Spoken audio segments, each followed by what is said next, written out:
Hey, in this video, I will show you how to use voice to text on WhatsApp on an iPhone. It's actually going to be a very simple tutorial, so make sure you hit the like button and hit the subscribe button if you're new.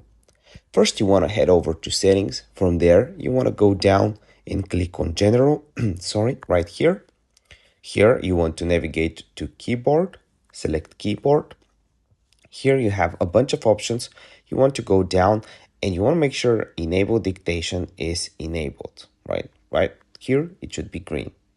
Dictation processes many voices inputs on iPhone, so basically you can use dictation instead of the keyboard. Let me show you how. So you want to open up WhatsApp, and to use voice to text on WhatsApp, all you have to do is open up a chat, and don't use this option right here, use this option. So click here and let's say testing. Then click off and send. It's as easy as that, and it works very easily. If this video helped you out, give me a like. If you're new, hit the subscribe button. And if you still have any questions on how to use voice to text on WhatsApp on an iPhone, just let me know in the comment section down below and I will try to help you out. See you in the next one.